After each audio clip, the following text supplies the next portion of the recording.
It's Marie from Still Dreaming Homestead. I'm so happy to be back with you again.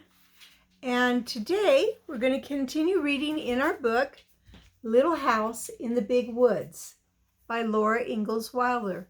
This is about a little girl and her family who lived more than 100 years ago. Now, a lot of things were the same back then. Kids loved to play, and they loved sweets. And sometimes parents worked really, really hard and were busy. Sometimes they played. So a lot of things were the same, but a lot of things were different. Now, I told you when we were reading the Christmas story how they didn't have much money back then. So they made most of their gifts to give each other instead of going to a store like we might. Well, like I said, they didn't have much money, so they had to find other ways to get things they needed. Oh, they would barter or trade things. So, excuse me. Now, if it was me, I have chickens, and I grow fruit, like berries. So, if I needed to, I could probably find somebody to trade some eggs or berries for something else, like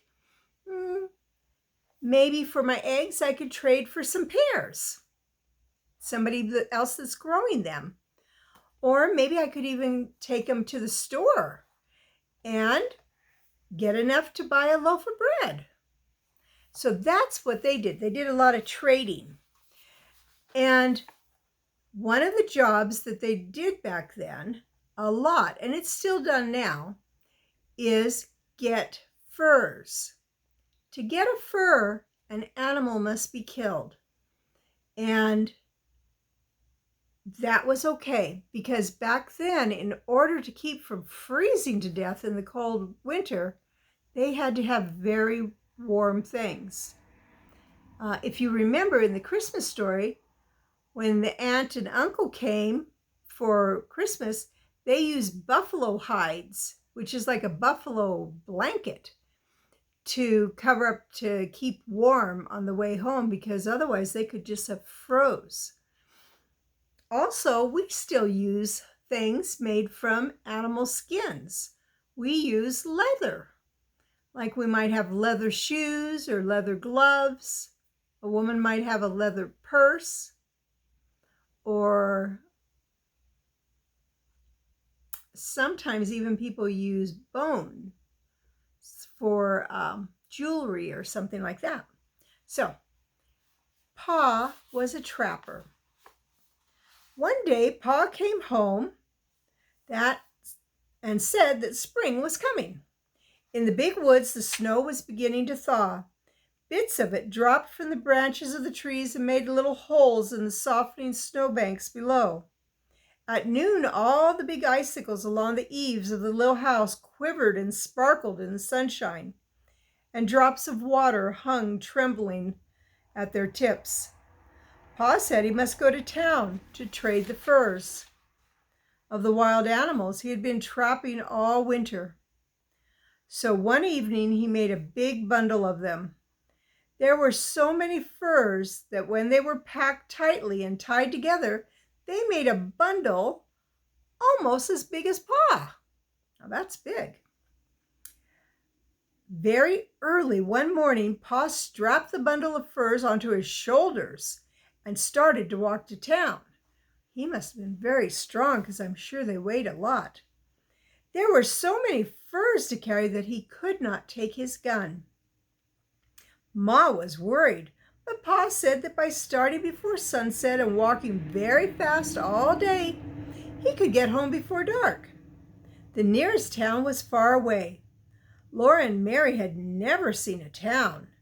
They had never seen a store. They had never even seen two houses standing close together. But they knew that in town there were many houses and a store full of candy and calico material to make clothes and other wonderful things like powder and shot that Pa used for shooting, and salt and even store-bought sugar. Now, they didn't have very much of that. They would use honey or maple syrup that they could make themselves, even maple sugar. Some places they made molasses, which is brown and sweet and yummy. They knew that Pa would trade his furs to the storekeeper for beautiful things from town, and all day they were expecting the presents he would bring them. When the sun sank low above the treetops and no more drops fell from the tips of the icicles, they began to watch eagerly for Pa. The sun sank out of sight. The woods grew dark, and he did not come. Ma started supper and set the table, but he did not come. It was time to do the chores, and still he did not come. Ma said that Laura might come with her while she milked the cow. Laura could carry the lantern. So Laura put on her coat and Ma buttoned it up. And Laura put on her hands in the red mittens that hung by a red yarn string around her neck, while Ma lighted the candle in the lantern. Now, my boys, when they were young, I would use a string, and I would tie their mittens or their gloves to the end of that string. And you know what that did? That made it where they didn't lose them. And that's what Mom was doing. While Ma lighted the candle in the lantern, Laura was proud to be helping Ma with the milking, and she carried the lantern very carefully. Its sides were of tin with places cut in them for the candlelight to shine through. When Laura walked behind Ma on the path to the barn, the little bits of candlelight from the lantern leaped all around her in the snow. The night was not quite dark. The woods were dark, but there was gray light on the snowy path, and in the sky there were a few faint stars. The stars did not look as warm and bright as the little lights that came from the lantern, though. Laura was surprised to see a dark shape of Sulky, the brown cow, standing at the barnyard gate. Ma was surprised too. It was too early in the spring for Sulky to be let out into the big woods to eat grass. She'd get too cold out there, and the grass was covered up with snow. So she lived in the barn. But sometimes on warm days, Pa left the door of her stall open so she could come into the barnyard. Now Ma and Laura saw her behind the bars, waiting for them, the bars of the fence.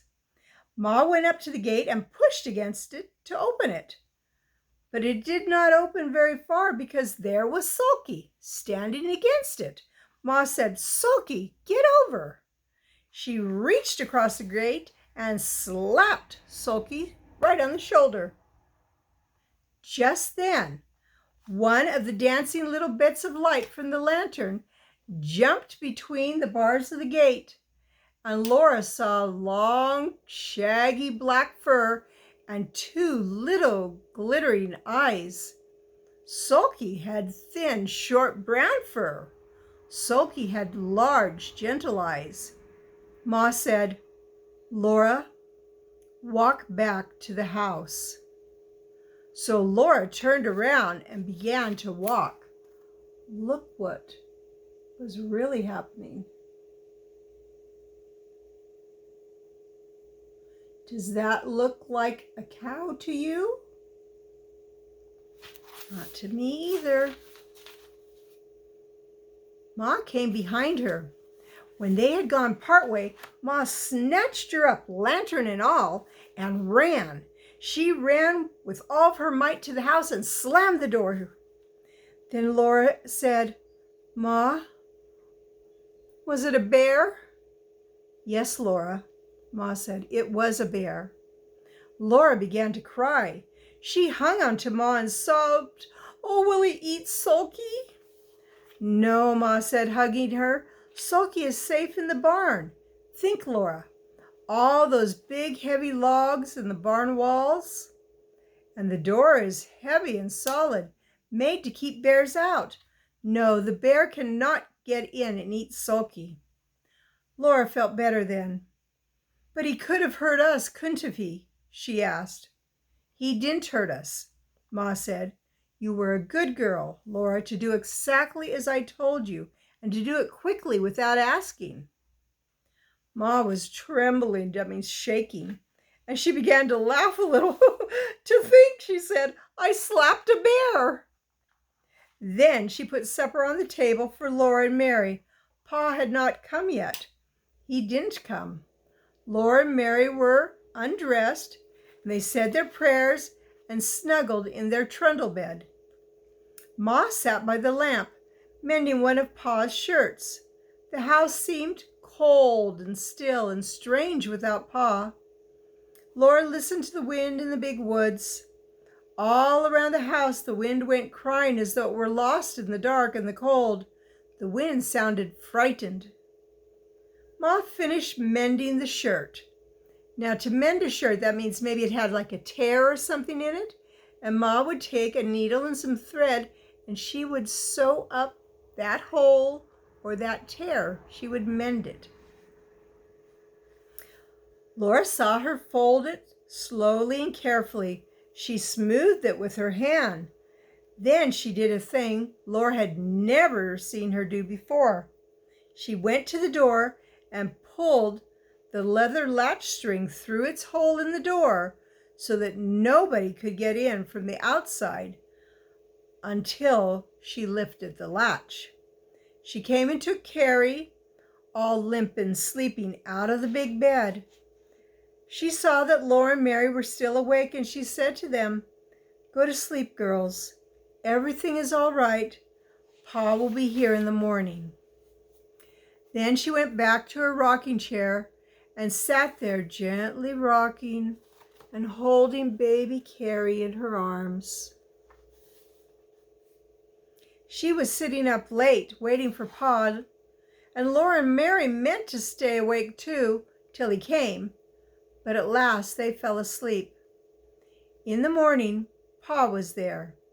He had brought candy for Laura and Mary and 2 pieces of pretty calico to make them each a dress. Mary's was a china blue pattern on white ground, and Laura's was dark red with little golden dots on it. Ma had a calico for a dress too. It was brown with big feathery white pattern all over it. They were all happy because Pa had got such good prices for his furs that he could afford to get them such beautiful presents. The tracks of the big bear were all around the barn, and there were marks of his claws on the walls. But Sulky and the horses were safe inside. All that day the sun shone, the snow melted, and little streams of water ran from the icicles, which all the time grew thinner and thinner. Before the sun set that night, the bear tracks were only shapeless marks in the wet, soft snow. After supper, Pa took Laura and Mary on his knees, and he said he had a new story to tell them. The story of Pa and the bear on the way. See, he's packing that bundle of furs. When I went to town yesterday with the furs, I found it hard walking in the soft snow. It took me a long time to get to town, and the other men with furs had come earlier to do their trading. The storekeeper was busy, and I had to wait until he could look at my furs.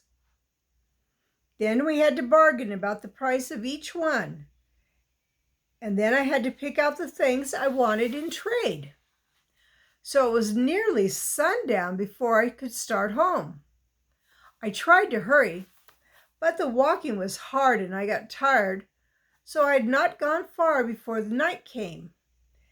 And I was all alone in the big woods without my gun. There was still 6 miles to walk, and I came along as fast as I could. The night grew darker and darker, and I wished for my gun because I knew that some of the bears had come out of their winter dens. I had seen their tracks when I went to town in the morning. Bears are hungry and cross. That means not happy, grumpy at this time of year. You know, they've been sleeping in their dens all winter long with nothing to eat, and that makes them thin and angry when they wake up. I did not want to meet one. I hurried along as quick as I could in the dark. By and by, the stars gave a little light. It was still black as pitch where the woods were thick, but in the open places I could see dimly. I could see the snowy road ahead a little way, and I could see the dark woods standing all around me. I was glad when I came to an open place where the stars gave me this faint light. All the time I was watching as well as I could for bears. I was listening for the sounds they make when they go carelessly through the bushes. Then I came upon an open place, and there, right in the middle of the road, I saw a big black bear. He was standing up on his hind legs, looking at me. I could see his eyes shine. I could see his pig snout. I could even see one of his claws in the starlight. My scalp prickled, and my hair stood straight up. Bing! When you're scared, that can happen. Maybe not the hair on your head, but the hair on your arms can. And I guess if the hair on your head is short enough, it can too. I stopped in my tracks and stood still. The bear did not move. There he stood, looking at me. I knew it would do no good for me to try to go around him. He would follow me in the dark woods, where he could see better than I could. I didn't want to fight a winter-starved bear in the dark. Oh, how I wished for my gun. I had to pass that bear to get home. I thought that if I could scare him, he might get out of the road and let me go by. So I took a deep breath, and suddenly I shouted with all my might and ran at him, waving my arms. He didn't move. I didn't run very far towards him, I tell you. I stopped and looked at him, and he looked at me. Then I shouted. There he stood. I kept shouting and waving my arms, but he did not budge. Well, it would do me no good to run away. There were other bears in the woods. I might meet one at any time. I might as well deal with this one as any other. Besides, I was coming home to Ma and you girls, and I would never get here if I ran away from everything in the woods that scared me. So at last I looked up, and I got a good big club, a solid heavy branch that had been broken from a tree by the weight of the snow. I lifted it in my hands and ran straight at that bear. There he is. Do you see him? Do you see the bear?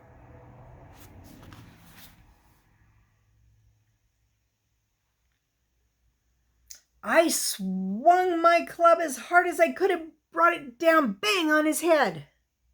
And there he stood, for he was nothing but a big black burned stump. That was what was left over from a tree. I had passed it on my way to town that morning. It wasn't a bear at all.